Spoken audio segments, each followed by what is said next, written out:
Hello, students. I am again back with part 3 of chapter number 10, India's Struggle for Freedom. Students, I hope you all have seen part 1 and part 2 of this chapter. If not, do watch it. बेटा part 2 को हम यहाँ पर ख़त्म कर चुके थे। Part 3 हम स्टार्ट करेंगे सूरत स्प्लिट से। तो जिसने पार्ट 1 और पार्ट 2 देखा होगा उसे पता होगा कि भाई जो कांग्रेस थी वो दो ब्रांचेस में डिवाइड हो गई। एक थे मॉडरेट्स, दूसरे थे रेडिकल्स। हम लोगों ने डिस्कस किया है पार्ट 2 में इसको बहुत अच्छे से।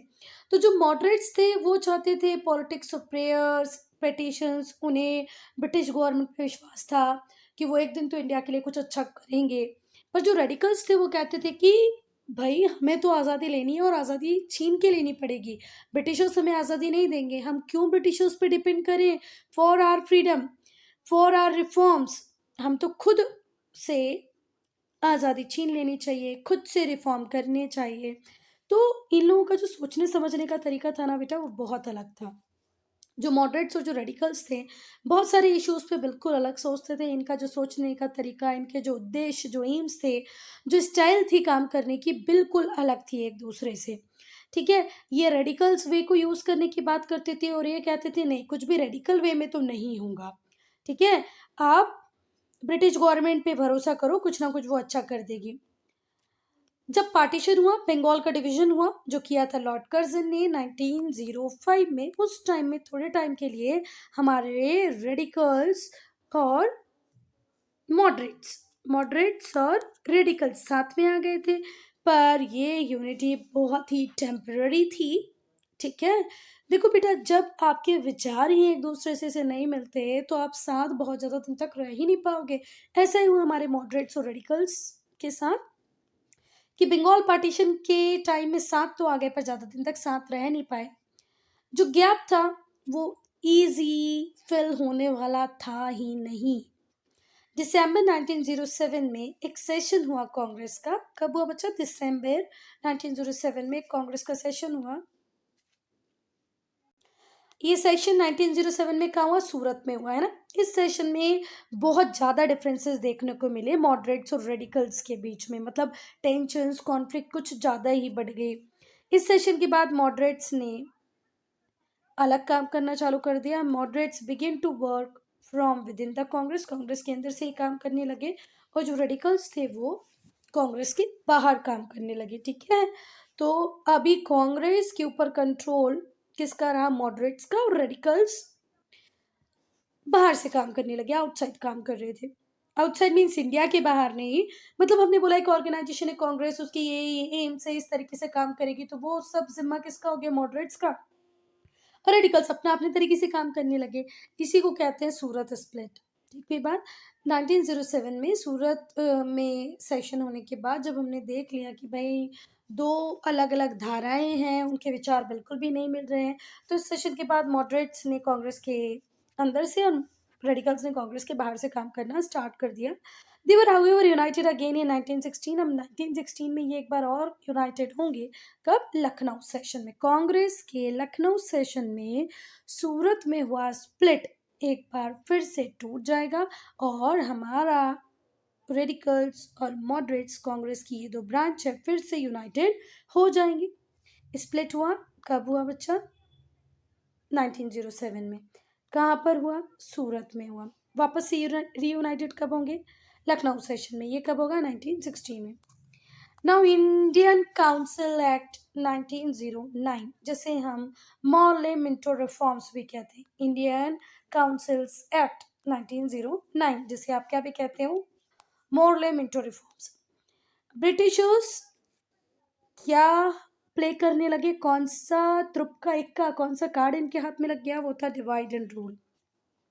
ठीक है, अब ये डिवाइड एंड रूल की पॉलिसी को इतना बढ़िया तरीके से खेल रहे हैं कि हम सोच भी नहीं सकते कि ऐसे कोई क्यों करेगा और कैसे कर सकता है।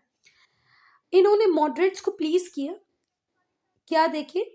इंडियन काउंसिल एक्ट 1909 देखिए। देखो मॉडरेट्स तो वैसे भी ब्रिटिश सेंस ऑफ जस्टिस पे बहुत बिलीव करते थे। उनका मानना ये था कि इंडिया में अगर कोई रिफॉर्म आएगा तो वो लाने वाले कौन ही होंगे? ब्रिटिश। ठीक है, तो 1909 में इसी कमजोरी को पकड़ते हुए मॉर्ले मिंटो रिफॉर्म्स आए। कब आए? 1909 में आए। किसको प्लेस किया है इन्होंने? मॉडरेट्स को। मॉर्ले जो सेक्रेटरी ऑफ स्टेट थे, सेक्रेटरी ऑफ स्टेट कौन थे? मॉर्ले। और मिंटो कौन थे? वाइसरॉय थे। इन दोनों ने मिलके ये एक्ट पास किया। ये हैं भाई हमारे मॉर्ले और ये है मिंटो। एक सेक्रेटरी ऑफ स्टेट है तो दूसरा वाइसरॉय है। इसीलिए इस रिफॉर्म को क्या कहा गया? इन रिफॉर्म्स को क्या कहा गया? Morley Minto reforms. क्या क्या इसमें रिफॉर्म मतलब सुधार है? पहला था कि जो इलेक्टेड मेंबर्स होंगे सेंट्रल लेजिस्लेटिव काउंसिल में और प्रोविंशियल लेजिस्लेटिव काउंसिल में, उनका नंबर अब इंक्रीज हो जाएगा। मतलब more Indian should be there in central legislative council, provincial legislative council. क्या इतनी बातें समझ में आई? देखो, जैसे सेंट्रल गवर्नमेंट और स्टेट गवर्नमेंट होती थी पहले भी ऐसे ही होता था। तो जब मॉर्ले मिंटो रिफॉर्म्स आ गए तो इन्होंने मॉडरेट्स को समझाया कि भाई अब हम सेंट्रल लेजिस्लेटिव असेंबली में भी तुम्हारा नंबर बढ़ा देंगे, प्रोविंशियल लेजिस्लेटिव काउंसिल्स में भी तुम्हारा नंबर बेटा। तो फर्स्ट रिफॉर्म तो कर दिया, अपीस कर दिया है इन्होंने मॉडरेट्स को, मॉडरेट्स खुश। अब इन्होंने एक और काम किया कि इन्होंने सेपरेट इलेक्टोरेट दे दिया मुस्लिम वोटर्स को। अब इनके हाथों में एक नया ट्रम्प कार्ड आ गया था, डिवाइड एंड रूल। तो इन्होंने हिंदू मुस्लिम के जो कॉन्फ्लिक्ट थे, टेंशंस थे, उसको और ब्रॉडन करने के लिए, वाइडन करने के लिए सेपरेट इलेक्टोरेट दे दिया। किसको? मुस्लिम वोटर्स को, मुस्लिम्स को। ठीक है, मतलब अब एक ऐसी टेरिटरी जहां पर रहने वाले भी मुस्लिम होंगे, जो इलेक्शन कॉन्टेस्ट करेगा वो लीडर भी मुस्लिम होगा और वोटर्स भी मुस्लिम होंगे। ये सिस्टम खैर अच्छा नहीं था क्योंकि यहीं से शुरू होगी उस बात की जड़ जिसने इंडिया को 3 कंट्रीज में डिवाइड कर दिया, इंडिया, पाकिस्तान और बांग्लादेश। अगर ये नहीं होता तो शायद हो सकता हम यूनाइटेड होते। They were to elect leaders from their own community. ये लोग लीडर्स भी अपनी कम्युनिटी से चुनेंगे। This was introduce to create Hindu Muslim divide. और ये जो मुस्लिम वोटर्स को सेपरेट इलेक्टोरेट दिया गया ना, ये सिर्फ हिंदू और मुस्लिम डिवाइड क्रिएट करने के लिए ही था। ठीक है, they were to elect leaders from their own community. मुस्लिम लीडर, वोटर मुस्लिम, और काम चलता रहेगा। अब बनेगी मुस्लिम लीग। ऑल इंडिया मुस्लिम लीग बनी 1906 में। कहाँ बनी? ढाका में। बनाने वाले थे आगा खान, नवाब मोहसिन उल मुल्क, मैंने पहले गलत बोला है ना। 1906 में बनी ऑल इंडिया मुस्लिम लीग। कब बनी? 1906 में। 1906 में बनी इंडिया मुस्लिम लीग। कहाँ बनी बेटा? ढाका में। बनाने वाले थे आगा खान, नवाब मोहसिन उल मुल्क और नवाब ऑफ ढाका। 3 लोगों का मेजर योगदान था। थे और भी लोग, पर इन तीनों का नाम याद रखो, नवाब ऑफ ढाका, मोहसिन उल मुल्क और आगा खान। ये कहाँ मिले? ढाका में। कब मिले? 1906 में। और क्या बना दिया इन्होंने? All India Muslim league. ये है मोहसिन उल मुल्क। और बेटा जब बंगाल का पार्टीशन हो गया, बंगाल 2 पार्ट्स में डिवाइड हो गया 1905 में, तो इस बात को सेलिब्रेट कर रही थी मुस्लिम लीग, इस बात को सपोर्ट कर रही थी मुस्लिम लीग वाले। इतने खुश थे, वो इतना सेलिब्रेशन कर रहे थे, ओ वाह, मुस्लिम्स के लिए एक नया एरिया बन गया जहाँ सब मुस्लिम रहेंगे। तो बंगाल डिवीजन को सेलिब्रेट कर रही थी मुस्लिम लीग, सपोर्ट कर रही थी मुस्लिम लीग। लीग की डिमांड थी कि उनको सेपरेट इलेक्टोरेट मिले। किसके लिए? मुस्लिम्स के लिए। From the viceroy Lord Minto. Lord Minto से वो रिक्वेस्ट कर रहे थे कि हम मुस्लिम्स को अब सेपरेट इलेक्टोरेट दे दो। इसी बीच होगा अब फर्स्ट वर्ल्ड वॉर। कब शुरू होगा? 1914 में। वर्ल्ड वॉर 1 शुरू हुआ 1914 में। प्रथम विश्व युद्ध शुरू हुआ 1914 में। 1914 में फर्स्ट वर्ल्ड वॉर स्टार्ट हुआ। जो ब्रिटिश थे वो इंडियन रिसोर्सेज को यूज कर रहे थे किसको वेज करने के लिए? वर्ल्ड वॉर 1 को वेज करने के लिए। इंडियन सोल्जर्स को यूज कर रहे थे कि भाई तुम हमारी साइड से जाके वॉर में मतलब पार्ट लो। इंडियन लीडर्स ने इस मूव को बहुत क्रिटिसाइज किया कि देखो, पहली बात तो वर्ल्ड वॉर 1 से डायरेक्टली हमारा कोई लेना देना नहीं है, लड़ आप रहे हो, रिसोर्सेज हमारे यूज कर रहे हो, सोल्जर्स हमारे यूज कर रहे हो, तो ये कहाँ तक सही है।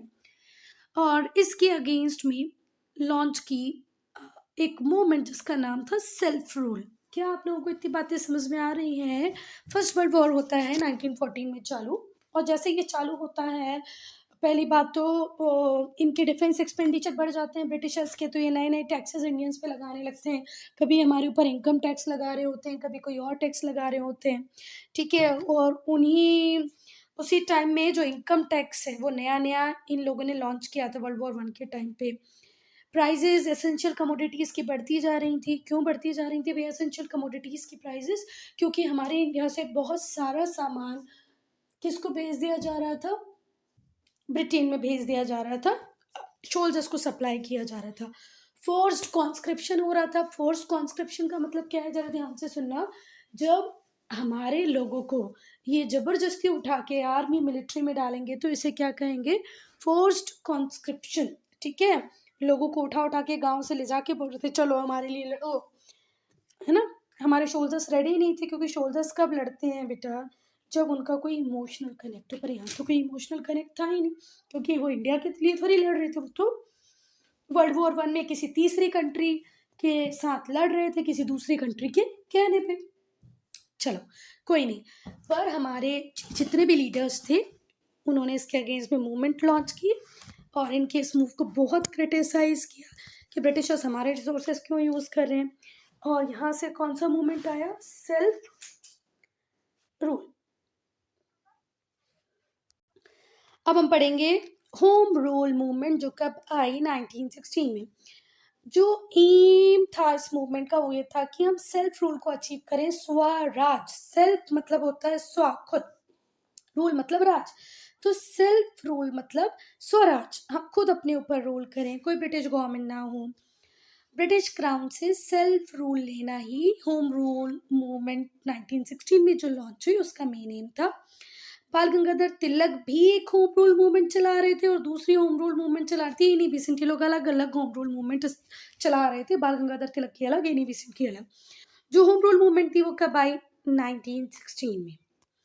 इस मूवमेंट का बिलीव था कि फ्रीडम हमारा बर्थ राइट है। इसे हिंदी में बोला बाल गंगाधर तिलक ने, स्वराज मेरा जन्मसिद्ध अधिकार है और मैं इसे लेके रहूंगा। तिलक ने क्या स्लोगन दिया? Swaraj is my birth right and I shall have it.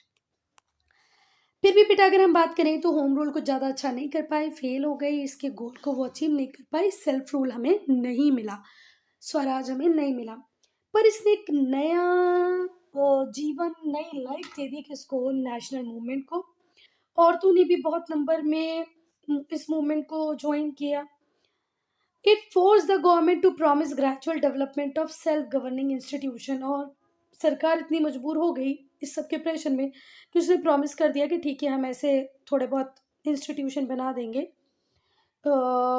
जिसके थ्रू सेल्फ गवर्निंग हो पाए। धीरे धीरे होगा, पर हम एकदम से ऐसा कुछ भी नहीं करेंगे। ब्रिटिश गवर्नमेंट बोल रही थी आपको सेल्फ रूल चाहिए ना, तो हम धीरे धीरे करके बहुत ऐसे इंस्टीट्यूशन बना देंगे कि आपको लगेगा कि आप खुद ही रूल कर रहे हैं। और इस प्रॉमिस को करते ही होम रूल मूवमेंट खत्म हो गई। इन लोगों को लगा कि सही में ब्रिटिश गवर्नमेंट कुछ करेगी। अब लखनऊ सेशन होता है 1916 में, कांग्रेस का लखनऊ सेशन होगा 1916 में। 1916 में जो एनुअल सेशन हुआ कांग्रेस का वो कहाँ पर हुआ? लखनऊ में हुआ। जो रेडिकल्स थे उन्हें भी इनवाइट किया गया कि भैया यार आओ इस सेशन को अटेंड करो। तो जो डिवाइड था कांग्रेस के बीच में, रेडिकल्स और मॉडरेट्स के बीच में, वो फिर से यूनाइट हुआ एक बार। इस सेशन में मुस्लिम लीग, कांग्रेस दोनों ने भी हाथ मिला लिए। मतलब अब देखो सब धीरे धीरे करके सामने आ रहे हैं। रेडिकल्स भी साथ में आ गए, मॉडरेट्स भी साथ में आ गए, मुस्लिम लीग भी आ गई, कांग्रेस भी आ गई, है ना। और यहाँ पर साइन हुआ लखनऊ पैक्ट, ठीक है। यहाँ से मेजर स्टेप लिया गया और इसे एक इम्पॉर्टेंट स्टेप माना जाता है हिंदू मुस्लिम यूनिटी का। जो स्टेप लेंगे वो तो हम पढ़ेंगे कि भाई ये क्यों रखी गई थी, पर हिंदू मुस्लिम यूनिटी के लिए लखनऊ पैक्ट एक इम्पॉर्टेंट लैंडमार्क था, ठीक है। जो सेशन हुआ लखनऊ में उसमें कांग्रेस भी थी, उसमें मुस्लिम लीग भी थी, रेडिकल्स भी थे, मॉडरेट्स भी थे। ये कांग्रेस की ही दो ब्रांच बन गए थे, है ना। चलो अब हम रेवोल्यूशनरीज को पढ़ेंगे फर्स्ट फेज के। जो मॉडरेट्स और जो रेडिकल्स थे वो दोनों ही फेल हुए। इन दोनों ने ही अपने पॉलिटिकल एम्स को अचीव नहीं किया। और बेटा जो बंगाल का पार्टीशन था उसे भी एन्यूल्ड नहीं किया गया। एन्यूल्ड का मतलब होता है रद्द करना, पर उसे भी रद्द नहीं किया गया। जबकि मॉडरेट्स और रेडिकल्स ने बहुत ट्राई किया कि भाई बंगाल वापस से यूनाइट हो जाए, पर ऐसा हुआ नहीं। लोग बहुत डिसअपॉइंटेड थे, बहुत निराश थे, स्पेशली प्रेजेंट पॉलिटिकल सिनारियो को लेके। लोग सोच रहे थे कि यार ये ऑर्गेनाइजेशन कभी कुछ कर भी पाएंगे या नहीं। बहुत डिसअपॉइंटेड थे लोग। अब लोग नई मेथड को सर्च करने लगे, क्योंकि उनका लगभग कांग्रेस से विश्वास हट गया था कि भाई ये लोग कुछ तो नहीं कर पा रहे हैं। अब यहाँ से रिवोल्यूशनरी मेथड का जन्म होता है। ये जो लोग रिवोल्यूशनरी बनते हैं, इनका बिलीव होता है कि अगर हम वायलेंस का यूज़ करेंगे ना तो आज़ादी ज़रूर मिल जाएगी। तो हमारे रिवोल्यूशनरीज का बहुत ज़्यादा बिलीव था वायलेंस के ऊपर। इनका एम था कि फिजिकल एक्सपेल करो ब्रिटिश को इंडिया से, एक भी ब्रिटिश इंडिया में रुकना नहीं चाहिए। इन्हें रिवोल्यूशनरीज कहा गया। ये बहुत एक्टिव थे कहाँ कहाँ पर बच्चा? UP, United provinces. आज का जो उत्तर प्रदेश है वो एक छोटा एरिया हो गया बेटा, पहले बहुत बड़ा एरिया हुआ करता था यूनाइटेड प्रोविंस। पंजाब में, यूनाइटेड प्रोविंस में, तमिलनाडु में, महाराष्ट्र में, बंगाल में ये लोग बहुत ज़्यादा तरीके से एक्टिव थे। और ये कॉपी कर रहे थे रशियन एंड फ्रेंच रेवोल्यूशनरीज को, कि कैसे रशिया में रेवोल्यूशन हुआ, फ्रेंच रेवोल्यूशन हुआ, तो हम भी वैसे ही करेंगे। इन्होंने अनपॉपुलर ब्रिटिश ऑफिशियल्स को मारना चालू कर दिया। मैजिस्ट्रेट, जो ब्रिटिश मैजिस्ट्रेट होते, ब्रिटिश ऑफिसर्स होते हैं, इनको ये मारने लगते। किसको मार रहे थे? अनपॉपुलर्स को मार रहे थे। आर्म्स लूट लेते, डकैती करते मनी को कलेक्ट करने के लिए। इनमें से ये भी एक रिवोल्यूशनरी हैं जिनका नाम है खुदीराम बोस। एक और मूवी है बेटा चिट्टागोंग। चिट्टागोंग भी आप देखोगे ना, 1-1.5 घंटे की मूवी है, छोटी मूवी है, यूट्यूब पे भी अवेलेबल है। जब फ्री हो जाओ एग्जाम वगैरह से तो देखना चिट्टागोंग, अच्छी मूवी है। अच्छी नॉट इन द सेंस कि आपको मजा आएगा, फैंसी गाने होंगे, अच्छे स्टार कास्ट होगी, नॉट लाइक दैट। पर एक कंसेप्चुअल अंडरस्टैंडिंग देगी आपको किसके रिगार्ड में? नेशनलिज्म के रिगार्ड में। So they killed unpopular British officials and magistrate, looted and collected money from British sources. इन्होंने लूट किया, आर्म्स को भी लूटा, कमिटेड डकैती की, पैसा कलेक्ट किया। इन्होंने सीक्रेट सोसाइटीज़ भी बनाई, अनुशीलन समिति बनाई। पहला था अनुशीलन समिति, कहाँ बनाई? बंगाल में। बंगाल में बनी अनुशीलन समिति। अभिनव भारत सोसाइटी बनी महाराष्ट्र, महाराष्ट्र में बनी अभिनव भारत सोसाइटी। अनुशीलन समिति बनी बंगाल में। ये इंपॉर्टेंट सोसाइटी थी उस टाइम की। 1908 में खुदीराम बोस और प्रफुल्ल चाकी, दो यंग रिवोल्यूशनरीज थे बंगाल के। उन्होंने गलती से दो ब्रिटिश, गलती से, बिल्कुल गलती से, दो औरतों के ऊपर मिस्टेकनली बॉम्ब गिरा दिया था। ठीक है, किसने? खुदीराम बोस और प्रफुल्ल चाकी ने। कब? 1908 में। फिर से ध्यान से सुनो, अप्रैल 1908 में खुदीराम बोस और प्रफुल्ल चाकी, जो दो यंग रिवोल्यूशनरीज थे, उन्होंने मिस्टेकनली दो ब्रिटिश औरतों को किल कर दिया, मार दिया। मारा मतलब हाथों से नहीं, बॉम्ब गिरा दिया था उनके ऊपर। कहाँ पर? मुजफ्फरपुर में, बाय थ्रोइंग अ बॉम्ब। उनका जो कैरियर्स था जिससे वो जा रही थी, जो गाड़ी थी, उसके ऊपर बॉम्ब गिरा दिया। और खुदीराम बोस और प्रफुल्ल चाकी को लग रहा था कि इसमें किंग्सफोर्ड है। ठीक है, एक बहुत ही अनपॉपुलर जज थे, इंग्लिश जज थे। किंग्सफोर्ड एक बहुत ही अनपॉपुलर इंग्लिश जज थे मुजफ्फरपुर के। उनको मारने की प्लानिंग थी। इनको लग रहा था उस कैरियर में वो होंगे, पर निकली दो ब्रिटिश और थे। बाद में खुदीराम बोस को हैंग कर दिया गया और प्रफुल्ल चाकी ने तो सुसाइड अटेम्प्ट किया, खुद को खुद ही मार लिया। खुदीराम बोस को फांसी लग गई। कई बार ये जो रिवोल्यूशनरीज थे, ये पीछे से भी काम करते थे। क्यों? क्योंकि इन्हें खुद जेल में डाल दिया जाता था, पर वहां पर भी ये चुप नहीं रहते थे, वहां से भी कुछ ना कुछ काम करते ही रहते थे। कुछ रिवोल्यूशनरीज को जेल के पीछे भी डाल दिया गया, जहां से भी वो बहुत एक्टिव रहे। इनमें से मोस्ट इंपॉर्टेंट थे अरबिंदो घोष।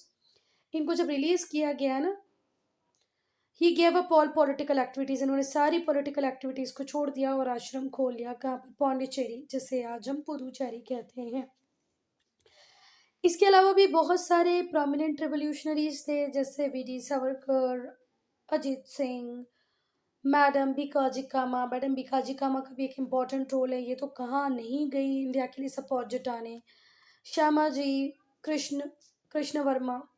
ठीक है, तो वीडी सावरकर, अजीत सिंह, मैडम भिकाजी कामा, श्याम जी, कृष्ण वर्मा, जिन्होंने इंडिया के बाहर भी ऑर्गेनाइजेशन सेटअप की। ठीक है, तो जो प्रोमिनेंट रिवोल्यूशनरी थे, जैसे वीटी सावरकर, अजीत सिंह, मैडम भिकाजी कामा, श्याम जी कृष्ण वर्मन, इन्होंने इंडिया के बाहर भी ऑर्गेनाइजेशन बनाई और इंडिया के लिए सपोर्ट जुटाया। 1930 में बच्चा गदर पार्टी बनी, जिसे हम रिबेलियन पार्टी भी कहते हैं। 1930 में बनी गदर पार्टी, जिसे हम रिबेलियन पार्टी भी कहते हैं। कहाँ बनी? अमेरिका में और कनाडा में। इनकी जो एक्टिविटीज़ थी वो एक न्यूज़पेपर के आसपास ही घूमती रहती थी, जिसका नाम था गदर। लाला हरदयाल, सोहन सिंह भकना, ये प्रोमिनेंट फिगर थे गदर पार्टी के। फिर से सुनो, 1913 में 1930 में बनी गदर पार्टी। गदर मतलब रिबेलियन पार्टी। इससे अमेरिका और कनाडा में बनाया गया। इनकी जो एक्टिविटी थी एक न्यूज़पेपर के आसपास ही घूमती रहती थी, जिसका नाम था गदर। इसके दो प्रोमिनेंट लीडर थे, लाला हरदयाल और सोहन सिंह। ठीक है, अब हम पढ़ेंगे क्विक रिवीजन को। पार्टीशन बंगाल, तो किसने पार्टीशन किया बच्चा बंगाल का? कर्जन ने। Was made Muslim majority area, east Bengal, ध्यान से स्पेलिंग पूरी लिखना है। East Bengal was made the Muslim majority area. The Bengal partition introduce two new methods, एक थी स्वदेशी और दूसरी थी बाइकॉट। देन आंध्रा में जो स्वदेशी मूवमेंट थी, वंदे मातरम मूवमेंट। कौन सी मूवमेंट? वंदे मातरम मूवमेंट। आंध्रा में स्वदेशी मूवमेंट किस नाम से चल रही थी? वंदे मातरम मूवमेंट से। Morley Minto reforms introduce separate electorate for Muslim voters. Muslim voters के लिए Morley Minto reforms separate electorate ले आए थे। All India Muslim league found हुई 1906 में। कहाँ पर? ढाका में। बेटा अब हम पढ़ेंगे मैच द कॉलम। ठीक है, तो वर्नाकुलर प्रेस एक्ट आया था, नीचे जाना पड़ेगा। वर्नाकुलर प्रेस एक्ट आया 1878 में, तो ये फर्स्ट हो गया। फिर सेकंड की अगर हम बात करें तो इल्बर्ट बिल है, तो इल्बर्ट बिल आया 1883 में। फिर सूरत स्प्लिट की बात करें तो वो हुआ 1907 में। वर्ल्ड वॉर वन स्टार्ट हुआ था 1914 में। होम रूल मूवमेंट आई 1916 में। वीडी सावरकर थे भैया हमारे रिवॉल्यूशनरी, और लाला हरदयाल और सोहन सिंह थे गदर पार्टी के लीडर। क्या इतनी बातें समझ में आ गई? वर्नाकुलर प्रेस एक्ट 1878, थोड़ा सा और छोटा कर लूँ तो पूरा आ जाएगा। क्या आ जाएगा? हाँ, वर्नाकुलर प्रेस एक्ट आया 1878 में। इल्बोर्ट बिल हुआ 1883। सूरत स्प्लिट हुआ 1907। First world war 1914। Home rule movement 1916। VD Savarkar revolutionaries, Lala Hardayal Ghadar Party. ठीक है, so student, I am ending this video here only. If you have any doubt, any problem, to write in comment section.